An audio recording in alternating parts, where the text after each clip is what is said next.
Tim, should we tell the listeners how to join the Golfweek Amateur Tour? Yes, of course. We should probably do it now before we forget, though. I agree. It's simple.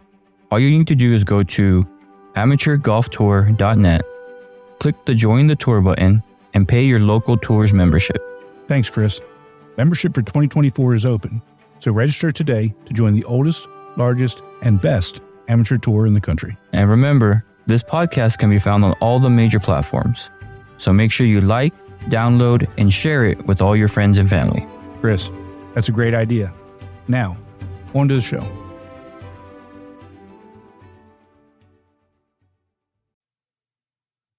Hey, Chris, it's good to see you after a couple weeks from the National Championship. Yes, sir. I'm glad to be back. You know, a little vacation's always nice for everybody, and I can't wait to get started again. Yeah, with the hecticness of the National Championship, it gets real busy. But this week we've got some great guests. We're going to talk about somebody who shot a 63, an update on the Ryder Cup, and just kind of give an overview of National Championship before we head into the 2023 season. Let's get started. Yeah, let's get it started. Let's go.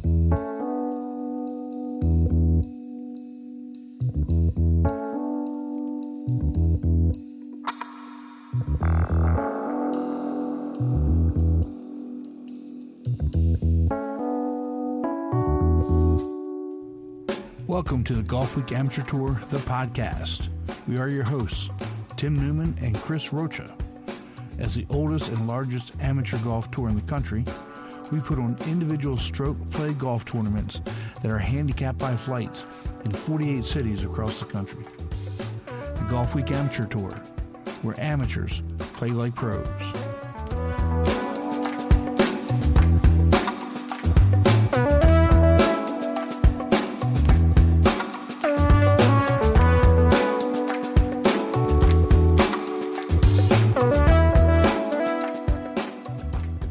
All right, Tim. So it's good to be back. Can't wait to get our show rolling again. We're going to start off with something that's really dear to me, but also a lot of tours around town. We've talked about Ryder Cups before. A lot of tours do Ryder Cups between rival tours. We just had ours with the Arizona tour, and we're going to bring their director, Gabe Garcia, onto the show to talk about our Ryder Cup. I guess he'll let us know who the winner was and some of the outcomes. Yeah, it's going to be an interesting conversation. I had 4-hour drive home to think about this interview, so let's get it started. All right, Tim, as we transition to our guest for this episode, we want to welcome back the first guest we've ever had, Arizona director Gabe Garcia. Gabe, how you doing? I'm doing really good. Good to have you guys, or good to be back with you guys. So, Gabe, we just got back from National Championship, and you came home with some hardware. Why don't you tell everybody what award you won? So Arizona had an outstanding year. We a couple of unexpected, pleasant surprises, but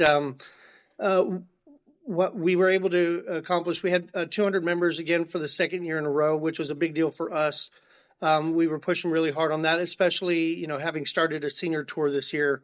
We wanted to make sure that we were doing everything we could not to lose ground on the Golfweek Tour. And we were able to basically maintain our number while adding nearly 80 players for the senior tour this year. So we were really happy for that. I was fortunate enough, and anybody that comes to our events, the regional championship or whatever, what we do out here is a complete family team effort. And so all of the things that we send out during the year, the fundraisers that we do, all of the work that we put into it, it's the entire family that does it. So when I say we, those that are out here and those that come for that event know when I say that we won the tour director of the year this year, it was a great surprise, really something that was unexpected. But at the same time, we've put a lot of time and effort into growing our tour, maintaining some of the basic goals that we've tried to create, and exceeded a lot of them. And I think that had a lot to do with it. So we were very happy for that. And the one that I was most proud of, we talked about it the last couple of years in what we've been trying to accomplish, but our Stand Up to Cancer fundraising this year, our tour raised more than $7,000 before the deadline. In the calendar year, we've raised more than $10,000 overall. And so our tour raised the most money for Stand Up to Cancer in 2022. And I think more than any of the others, that was the one that we were most proud of. And we're off to a great start with what we did at the Ryder Cup this past week, on our way to hopefully reaching at least 12, maybe even 15,000 for the 2023 season. Great. Yeah, that's awesome. It's incredible what you're doing with Stand Up to Cancer, and as you know, from a tour perspective, it means a lot to all of us as tour directors and players as well. Absolutely. And you know, I had no idea that you were going to win Tour Director of the Year. I had no idea where you were, but I did, you know, talk to our guys in DC and Atlanta. I said, you know, there's no way that we are going to raise as much money as Arizona does this year in Stand Up to Cancer, just because I knew some of the unique things that you all were doing, and that now I think tours across the country are going to have to start, you know, thinking outside the box instead of just doing the same things we've always done, which is actually a good thing. You know, and as far, and as far as being Tour Director of the Year, I mean, tour directors are talking about the things that you're doing, whether you realize it or not, you know, all the time. And you know, I can't tell you how proud I am that you come on and talk to us, but what you've actually accomplished, it's great. Yeah, it was an incredible year. Tons of teamwork and effort that went into it. You know, the gentleman that's sitting there with you, Chris, we have a great partnership.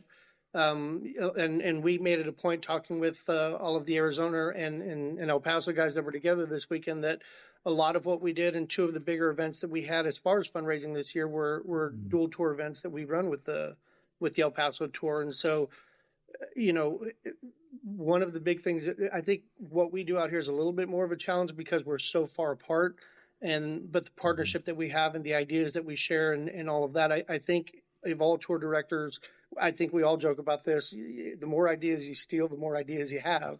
Right. And, you know, at the national championship, that's all anybody, you know, at dinner, that's what we were talking about, you know, with the guys that we were talking with, the guys from Minneapolis and talking with them about what they're doing and new ideas. I think that's what creates a lot of the results that we all get around the country. And so, yeah, absolutely. I think the more ideas that we can put out on the table, the more chances we have to be successful in all of the things that we're trying to do. So what did you think of National Championship overall? I thought the National Championship was a blast. You know, we've got that new system coming in, which I think is going to be awesome. The guys worked together with us to, you know, they knew what was going on and some of the little challenges that we had, and everybody was patient and helpful, and the numbers that we had and the players that we had on top of the national championship meeting and the way we are constantly changing and evolving, trying to make the tour better. I think as long as that's the thought process that we take in every year, I think our tour is going to continue to grow and be successful. Absolutely. Yeah, definitely. I mean, going back to what you do for Stand Up to Cancer, it's making me have to think outside the box of what we can do. So appreciate all the work you do. I appreciate you always being able to listen to a conversation or an idea. For sure. Great job this year. Thank you, man. I appreciate it. So you did mention, you know, we were together this past weekend. Yes, we were. You know, it was good for some people, bad for others. For us, it was a really short weekend. I don't know how it was for you, Chris. Why don't you explain to our listeners who can't see, but I'll explain what you have wrapped down your... In case it ever does come up, you know, we'll take a couple of screenshots if we have to. There's a big championship belt that, you know, is around my waist once again. The Arizona Tour is very happy to announce that we won the 2022 Western States Ryder Cup. So essentially, what we did was we were able to get 60 guys together at Two-Bat Golf Resort this weekend to play our annual Ryder Cup. Got to give credit, you know, where credit is due. This was an event that was created back in, I believe it was 2018 was the first year, with you and former Arizona director Rod Ronnebaum getting us together in Benson, Arizona. We did that event there for 2 or 3 years. COVID got in the way in 2020, but then we decided to start moving it around. So last year we were in El Paso. This year we were here in Arizona. And after falling just a little bit short last year, Arizona was able to recapture the belt this year. And it was a great weekend. We were able to take all 3 sessions and make for a pretty long weekend, I think, for you guys. Yeah. I mean, do you remember the score? Because I don't. I do remember the score. I was hoping that you might be willing to share that with everybody, but if you're going to ask me to, I'll be happy to. It was 37-23, something like that. Yes, sir. It was a fun weekend. Yes. For who? No. It really was a good weekend. And anybody that plays any one of these types of event, I was looking at it. The score might say one thing, but we had, I believe it was 16 matches that ended up all square, and 11 or 12 others that were one-up matches. So while the scoreboard says one thing, the matches said something completely different. A couple of shots here or there, and it's way tighter than the scoreboard was showing. Right. So hopefully, if you guys, if anyone hasn't had a chance to play in this type of an event, get together with one of your other groups, or just kind of, get the feel for how these events work. For me, they're the most fun that we have, other than maybe the regional and the national championships. But I mean, they're a blast. This is the most, one-on-one, kind of a little bit of trash talking back and forth, a little pride in your tour type of thing. And the players love it. They were talking about it all year. As I mentioned in our previous conversation, we have a little bit more of a challenge out here because if you don't know the area, the El Paso tour, El Paso Las Cruces tour, and the Arizona tour, a little more than 400 miles apart, Chris? About, yeah. Right about. And so there's a lot of effort in our guys coming out here. So I think all of our players take a lot of pride in either defending their home turf or hopefully for us next year being able to go on the road and take one away from you guys on the road, which is the one thing that hasn't happened yet. So we're looking forward to that. Yeah, I mean, Tim, you've heard us talk about Ryder Cups. We talked about the Lava Cup. It's fun, and it's also fun to see other people from other tours volunteer to come help. For sure. We had Seattle director Derek Hart drive through and decide to come play for El Paso. We've had people from Chicago tour come down and play. Denver tours come out, California.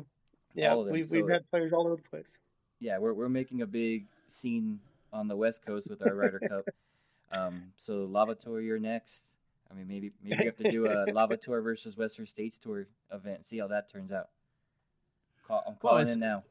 There you go. but it's a testament to our guys across the country who would do that, who would come and be willing to fill in, and the guys from each team accepted them and bringing them in as part of the team. It's huge. I mean, it says a lot about the event that you run and our tours across the country. Oh yeah, I agree. I mean, we had, like Gabe mentioned, traveling that far to play a weekend golf can be hard on some people. So sometimes the teams are a little shorter than the other. So we even had, I want to say 5 or 6 Arizona guys offer to play for our team. And they even got a couple points for us, which is great to hear because we needed as many as we could. Yeah, Mike Zimmerman made me work way too hard on Sunday. So, Mike, I'm not going to forget that on the first pairings of the season. Just keep that in mind. He volunteered and said, I'll take Gabe. I've beaten him before. I said, all right, Mike, he's yours. But yeah, man, it was a great weekend. We did do a Stand Up to Cancer fundraiser to kind of kickstart this season. Yeah, I'm glad you brought that up, Chris, because we had a sponsor that came in the off season, but we also raffled away a one free entry fee to our Tin Cup Major Championship Shootout. So for those that don't know, we played this weekend's event at Two Back Golf Resort. That was one of the courses where they filmed the movie Tin Cup. And so we named that event, after that experience. And so we gave away one entry fee to that event in July, and we gave away another free entry fee to the regional championship at TPC Scottsdale. And with just those 2 raffle items, we raised almost $1,100 for Stand Up to Cancer just this weekend, just on raffles alone. not counting any sponsorship money or anything like that. So we're off to a great start for the 2023 Stand Up to Cancer fundraising. Yeah, that's a great idea. I've done free golf as raffles, and that seems to be something the guys really do enjoy, especially at big and nice events. Like exactly. Those. Yep, for sure. So all in all, it was a fantastic weekend. Great time. The fact that we did have a few guys that helped out, with the Las Cruces team. And last year when we went to Las Cruces, we had the same thing with a couple of Las Cruces guys helping the Arizona team.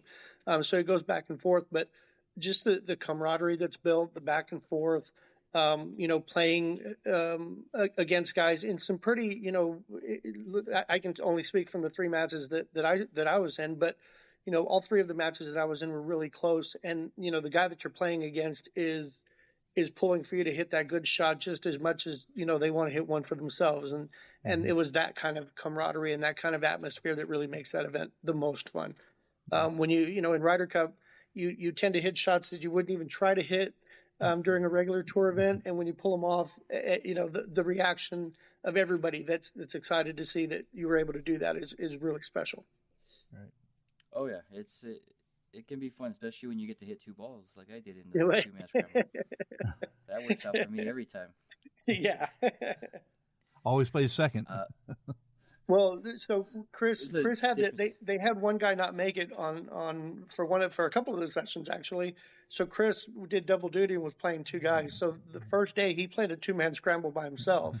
So for those that are not counting or that are counting at home, I believe on Saturday Chris hit close to 300 golf shots. So I'm sure he rested up for a couple of days at the beginning of the week. It was a good range session that I needed. Yeah. There you go. So, Gabe, as we're looking forward to 2023 season, do you have any highlights you're ready to share? You want to keep them close to your vest for a little while? Oh, no. We're the quicker we can get out there, the better. So we to take a little bit of a step back on the Stand Up to Cancer fundraising, we make our Stand Up to Cancer donation every year in the name of a gentleman named Roger Tamietti. He was one of my original members when I started the Tucson tour, which I had running for a few years. He was a former president of the Tucson Firefighters Association. It looks like we may have them back on board for next year to help with our fundraising, which is going to be, extra special. And I hope anybody that is looking for ideas on what they can do to help raise money for Stand Up to Cancer, please reach out. I'm not doing anything special. It's just ideas that we've had that we've, thrown against the wall, and some stick and some don't. But, we're going to continue to try to do, as many raffles as we do. We're going to do another auction this year for Stand Up to Cancer like we did last year, and we hope that we can make that a national auction. But then also we have our TPC Scottsdale Regional Championship on Labor Day weekend, which we're excited about renewing again. And we've added a Senior Regional Championship, which will be at Chimera Golf Club in Las Vegas, Nevada in mid-April. So be on the lookout for that. But we're looking ready for another great season. Most of the schedule in place, and we can't wait for registration to start on Black Friday so we can get the 2023 season up and running. Yep. Well, that sounds like fun. I know a lot of directors are finishing scheduling for 2023, so sounds like you're already beating them as well. I know I'm halfway through, so we'll get it done as soon as possible. Absolutely. But I appreciate you coming out again. Congratulations on all the awards this year, including the Ryder Cup. Thank you. And we'll talk to you soon. Let's take a quick break and hear from our sponsor, Srixon. A great iron set needs more than good looks. It's got to be fast and got to be pure. But good looks never hurt either. The all-new ZX Mark II irons from Srixon. Absolutely. Look forward to seeing you guys. Good luck on the 2023 season. Have a great holiday season. Thanks, Gabe. You take care, bud. You too. All right, so that was a tough conversation we had with Gabe, at least on my part. But our next guest on the episode is someone who really made a statement this year at the National Championship. He shot a tournament record, or tournament tying record, 63. 63, yeah. Uh, Yeah. Tim, I mean, you've been to a bunch of these national championships. This is my fourth one. Have you seen anything that close in your No, time? it was crazy. The champ flight was nuts with the winner being 14 under, and that's PGA type numbers, and to see a 63 being put up, and after talking to HB, it could have been a lot less than that too. That's incredible. I mean, it's when these courses in Hilton Head 63, that's an incredible number. Yeah, definitely.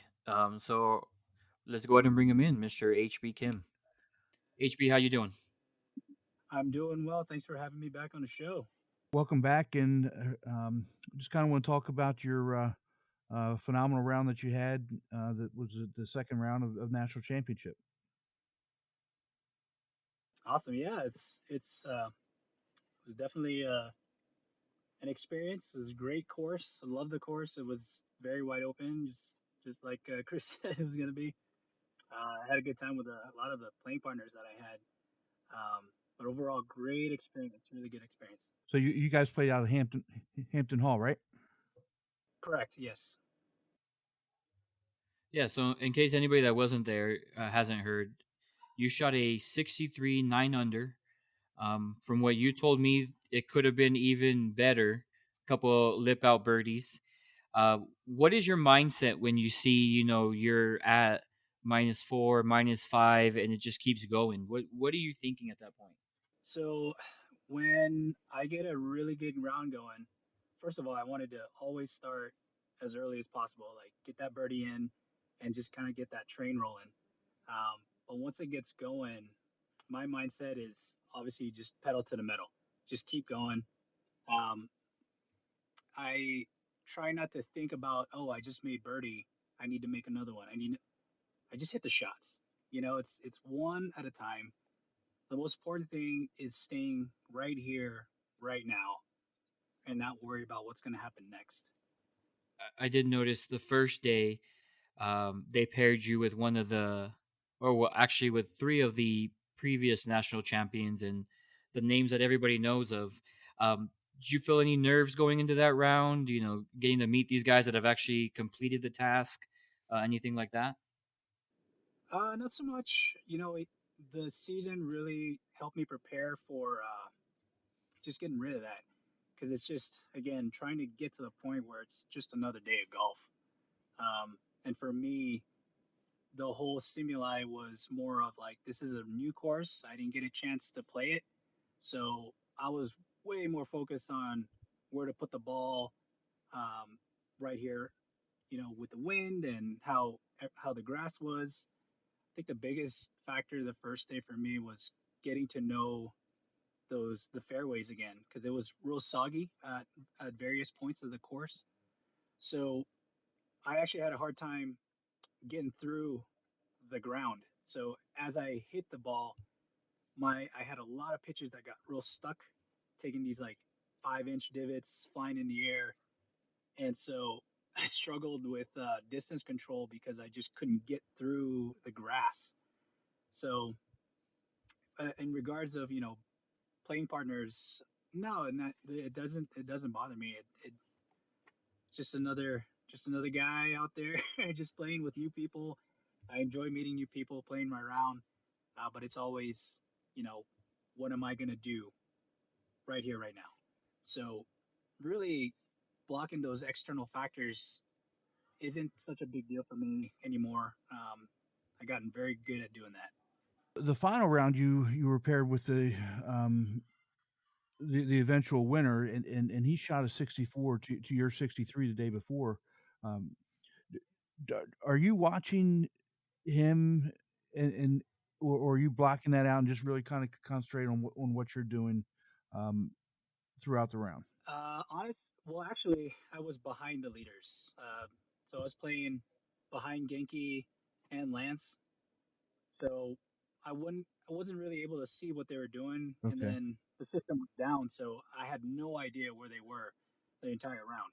So I think it worked for just a couple holes, and then all of a sudden, it's just can't see what they're doing. I can't tell if they're making pars or birdies. So I just had to play my game just right here. Unfortunately, I couldn't get anything going.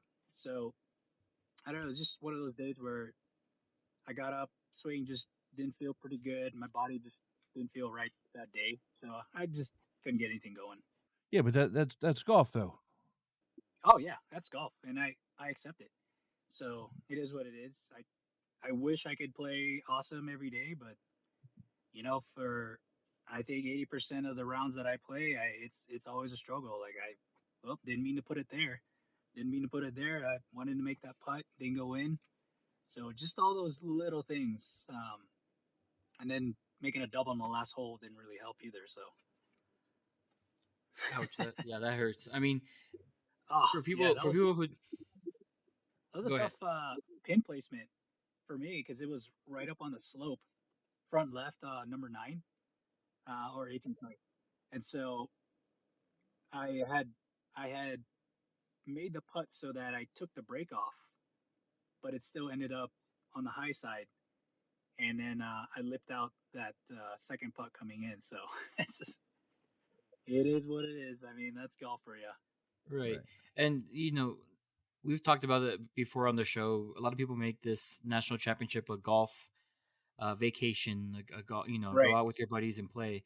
So your third round of the tournament essentially was your fourth round of the week. Yes. Yeah. So people that go out there and they don't rest their bodies between rounds, it can Right. really catch up at the end. And I mean, I think Oh, yeah. my third round was my fourth or fifth round of the week, so it can get very tough at that point. It is, and it's not something that I had trained for the year. If had I practiced more, playing like 4 days in a row, or four rounds in a week, that would have been a different story. I just don't have the time to do that. So Right. Well, I guess the big question coming into this, and I know it's a little early to tell, but will we see you back out there trying to claim that title? oh yeah, I want it. I got a taste of top 3. It always feels nice to be in the top. I mean, for me, top 10 would be great, and I hit that goal. However, that win was just right there in my hands, and yeah, not to be able to finish out is disappointing for me. But it's a good show for the first time around. I am absolutely satisfied with how I played, and I know I have a lot of improvements that I can do. And if I can just find the time to get the reps in, it'll happen. So, what are your overall thoughts for the week? My thoughts for the week in regards to The overall playing, or national championship experience. The golf, the camaraderie, the getting together. oh yeah. Everything. So I obviously I was there to win something. That was my goal. I wanted it. I wanted that big trophy at the end. So I just honed in on my game, and however, it was great to have met the past champions and just everyone I played with, first, second, and third day. Even the day I played with you, Chris, I had such a great time at Arthur Hills. Hampton Hall was, oh man, nice, real nice golf course. I love seeing trees. I I blocked out, all the chatter outside and just try to play some golf, man. I really was just there to meet some new people, understand the competition, and just enjoy the game somewhere else other than desert golf. Oh, it's a complete different animal out there. I do feel that the round it was put together pretty well tournament wise. Wish the leaderboard would have worked a little bit better for us, so because it does make a difference when I can see where everyone's at, and so I know how hard I got to press, or do I need to take it a little bit, be more aggressive on these holes or that hole, rather than just playing golf. So it makes a big difference when you can see where everyone's at. So that's the only thing I wish that worked. However, it is what it is. I'm not gonna sit there and be frustrated while I'm playing golf. So And I think that, like you said, the leaderboard was something going down with something that um, we're used to having live score, and when it doesn't work, it kind of throws a wrench into things, and it throws a wrench into the run of the event. But overall, Oh, even with 900 plus golfers, it still worked out pretty well. yeah. And I think next year with the updated system that we're going to have, we won't have those issues. I'm sure they were more frustrated than we were. So trying to get that to get up and go and keep it going. But I mean, it is what it is, and it's computers, man. No one can really Yeah, control that too well. Ain't that the truth? Oh yeah. Well, HB, we appreciate you coming on again. Oh yeah. Again, congratulations on tying the tournament record. Hell of a showing out there. Me being your tour director, I've heard nonstop stories about you and people that can't wait to play with you or meet you. So, can't wait to see what you do next year. Go out there, defend your title at TPC. And we'll talk to you soon, buddy. But thank you for coming on. Absolutely, my pleasure. Thanks again, guys. HB, take care. Talk to you soon, bud. Bye. Thank you, Tim. Yeah, what a conversation with HB on his national championship experience, being his first one too. I'm a little spoiled. I get to pick his brain almost every day, but just great head on his shoulders. Can't wait to see what he does next year and the future for him. Yeah, and he really fits the mold of our national champions. Just genuinely nice guy, down to earth, willing to talk with anybody. If you go back and you look at all our past national champions in the champ flight, I'm just talking about champ flight in particular, they all have pretty much the same type of demeanor. Nice, easygoing, calm, not too high, not too low. And, Right. he really kind of fits right in. Yeah, I mean, it shows the culture that we try to build in all our tours, because anybody can go out there and have a go at it. You can get somebody coming from the back all the way to take the championship. Anything can happen, but nobody's afraid to answer those questions, or like you said, everyone's real nice about it. Nobody's Mm-hmm. too high up in the clouds. They're all down to earth. Just another day of golf, and that's what we as amateurs look at it all the time, as another day of golf. Yeah. So now the national championship is over. What are your overall thoughts? I enjoy going out on that trip and seeing all the directors. I think this year was a little more special, with us starting this podcast, because even people that I've never seen, never even met, at the luncheons or even at the awards that we had, congratulating us and telling us how great the show is.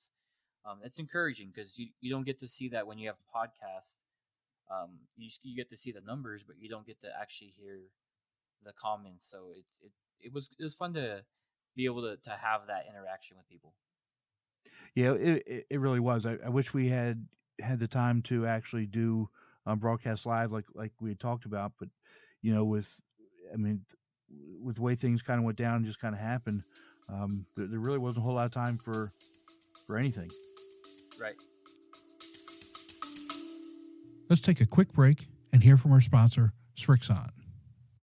ZX Mark II drivers are for major players, major winners, major power. All new ZX Mark II drivers, only from Srixon.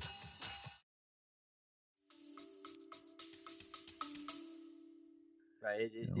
Once you start with the welcome party, it's pedal to the metal, and hope you have 3 good rounds, and then we'll see you at the awards and let the dust settle at that point.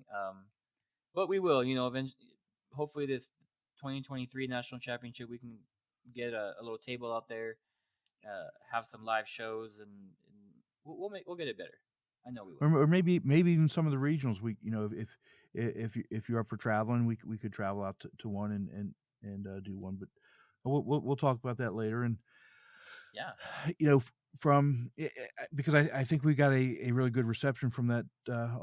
All the way around. And maybe even do do them live as opposed to Yeah. even some of the weekly ones do live if we can maybe be on location or we have a special guest that wants to maybe even talk to some of the listeners. Yeah, definitely. I mean, I think that'd be awesome. There's so many ideas out there. I know people were giving us ideas. Um, I can't wait to see what the future holds for us and this podcast. But no, national championship it's always a fun time. I enjoy going every year. It was nice that we didn't have to compete with the pickleball championship like we did last year, Right. because that traffic was crazy. But I enjoy seeing everybody at least once a year, and it was a nice time. Yeah. So what courses did you play? Let's see, we did Golden Bear. Um, I think it was the first time we've had that on the schedule. Super fun course. I had a great time out there. And then we played the Country Club of Hilton Head. Okay. I think I played that last year too, in Sea Flight. So it was good to be able to know the course layout. Um, but honestly, I didn't play very well during the week, so it was kind of more of let's see uh, what you can do with your group. Let's have some fun. Let's chit chat and get to meet new people. Did you win any skin money? I didn't. I had a chance, but it got cut. And I know another guy in our group birdied, I think either the hardest hole or the second hardest hole. And we thought for sure, I mean, we were joking with him, if we hear your name called, we're going to take 10% because we're part of the group, and never heard his name called. So somebody else got lucky on that hole too. But, that's the fun part is if you know you're not having a good round, you have two options. Either you can make it a great round with your group, or you Right. can just ruin the whole weekend. And um, I tend to just try to have a good time. Yeah, I'm kind of the same way, when I do play now. But and this, the skin money is, as you know, it can be $1,200, $1,500 a skin. Oh yeah. Which is a lot of money. So Oh, yeah, I know guys complain that they don't get it right away, right after the round, but you have to understand why we don't do that, and why it's not published right away. Because we number one, we need to make sure that we get it right. We don't want to be paying right. paying somebody for something that somebody else got. We've never posted live skins, as throughout the round, but waking up at 7:30 in the morning, going to check in and getting handed an envelope for $1,200, it's a pretty good wake me up. Yes, sir. One of the guys from the Arizona tour won day one skin. I think he was one of two. So talking with him, I think we were talking to the announcements, and they announced his name, and he was shocked. His face was lit up, super excited, and everyone always jokes around with him. Drinks on him, dinners on you, Right. this and that. But it's good to see people that you know or people that you play with actually win one of those skins. Right. It's a lot of fun. It really is. And see them celebrate. And I didn't play this year. Just checking people in and running a course. I was actually saw you at Golden Bear. And guys come up on day 2 and day 3. So did I get a skin? And it's got to be me. It says, "Sorry, bud." He said, "But I got an eagle." I say, "Yeah, somebody else must have cut it. This, you didn't get it." So it's from my perspective, it's great. It's great giving out to the guys that win, but seeing the faces on guys that thought they won and didn't get it, it's crushing sometimes. Oh, I bet if somebody gets an eagle, you're almost positive that you're gonna win something, and Right. to show up the next day and find out that your eagle got cut by another eagle, I'd be devastated. But that's golf, and that's why It we is what play it these is. big Exactly. tournaments. Exactly.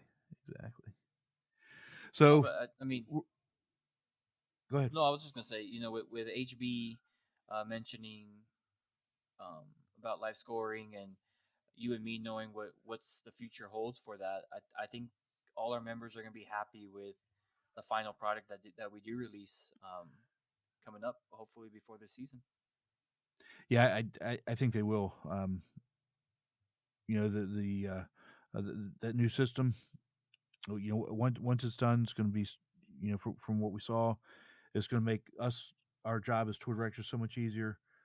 Live score so much easier, which I don't know how you can make live score easier than pressing a button, but it will be, right? I mean, for our players, the registration for a tournament is going to be easier. It's going to be seamless, and I really think everybody's going to like it. Yeah, definitely. I just wanted to throw that out there. Yeah. Oh, so I will tell you one complaint that I got about our podcast, and this was Scott from Alabama. He wasn't he's not a fan of the intro music. I think I heard what that complaint was. Yeah, we'll keep that to ourselves. But yeah, it kind of made me laugh. I started unbuttoning my shirt, and he said no, he told me to stop. I said okay. So. Yeah, that's the only complaint. I want to throw that in, but it's good to see you. I'm glad we're back on track. Our next, we're going to go back to posting every other week. So our next broadcast will be on the 23rd of November, right before Thanksgiving. We're going to have some national champions on, interview them. We're going to talk about regionals and talk about membership that opens up on Black Friday. What do you think? Yeah. We end the season with national championship. We take, as directors, they take some time off. But before you know it, if you're not ready with your schedule, it's Black Friday. Memberships are rolling in. The next thing you know, December goes by quick for everybody with holidays. And then you're starting all over again. I mean, my season starts the last week of January, and it already feels like it's 2 weeks away. So I'm excited. I can't wait. Every year you say, "Oh, I'm glad the season's done," but now it's like, okay, let's get the new season started. I can't wait. Yeah, let's get it started. All right, my friend. Good seeing you again, and we'll talk to everybody on the 23rd. Take care. Yes, sir. Good seeing you. Have a good one.